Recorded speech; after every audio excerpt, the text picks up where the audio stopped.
Just imagine you're at work one day and you decide to air your grievances about your employer.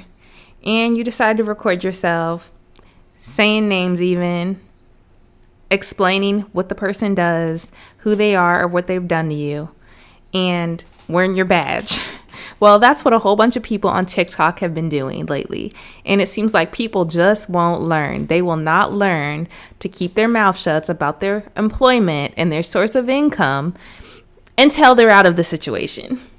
There's only so much common sense you can exhibit when you get up the nerve to make yourself a video about the job that you're currently working at. It's crazy. Today, I'm going to be showing you some examples of people that lost their cool at work and made some bad decisions, said some stuff they probably shouldn't have said, and exposed some information they probably shouldn't have exposed, which gave their employer grounds to terminate. And sometimes, in rare circumstances, they didn't give their employer grounds to terminate somebody. And I suspect sometimes that some people at their job may not like them and have just dug some information up and showed it to the HR team or their manager or their whoever's in charge of hiring and firing at their job just to get them out. But more often than not, it's people who lose their cool at work and expose a little too much information and end up either having to ask for help online to the same people that they're venting to, or just ending up depressed and begging for help because they made that wrong decision of making that video.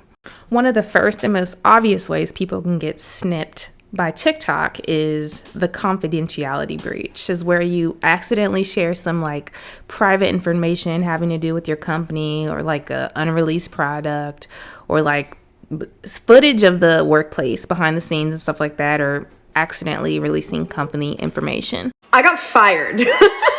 Yeah, my big 6-figure remote tech job. Yeah, they canned me.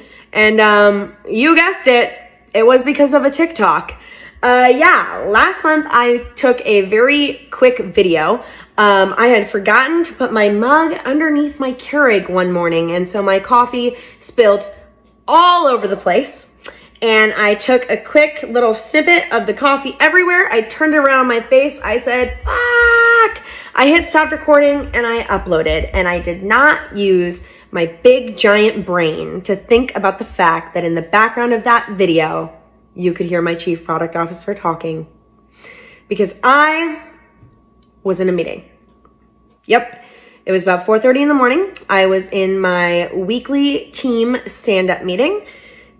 They were having a conversation that had absolutely nothing to do with me, so I went off camera, took the 20-second video, and hit upload, and I did not think anything of it until the next day when I got called into a meeting with HR and my chief product officer, and they said, hey, somebody sent us this video, and we are immediately dismissing you from the company for gross negligence. The second way is the way that most people on TikTok get snipped is making offensive remarks, either about a colleague or a manager or upper management or something like that.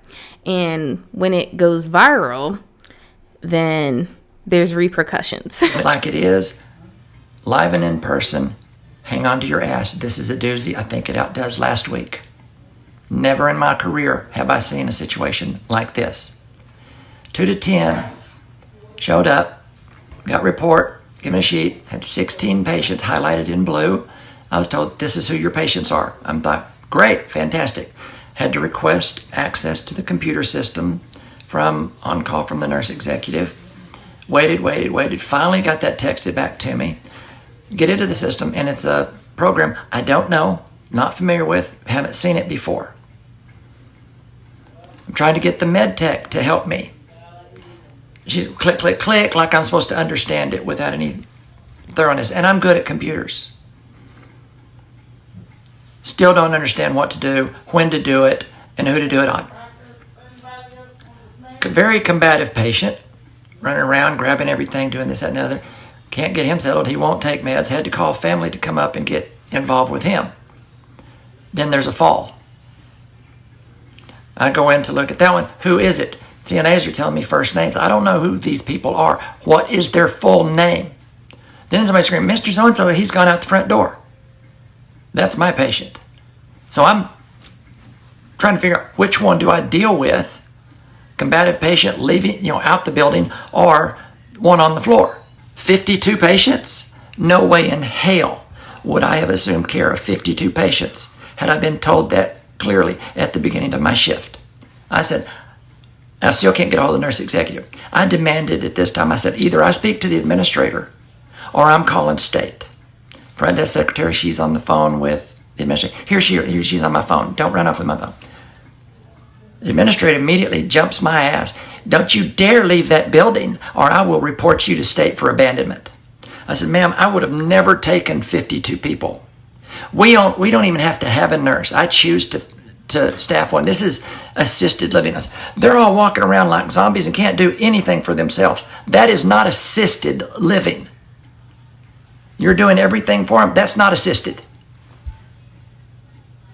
So here I am demanding that I get assistants come in. I'm going to stay. I'm not going to just leave.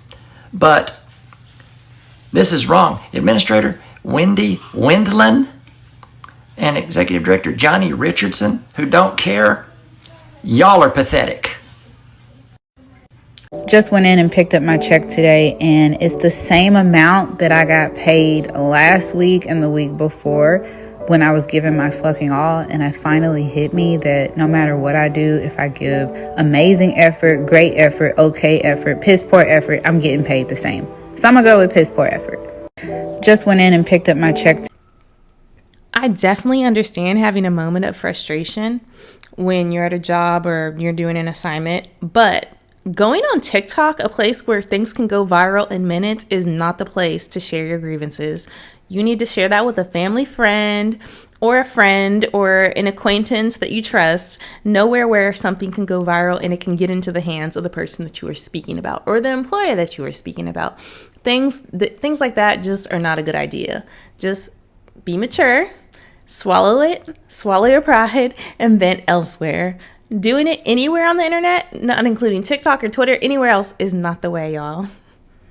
So let us take inspiration from these examples and exercise caution in our TikTok endeavors. Striking a balance between both personal expression and professional decorum is very important. Thanks for listening.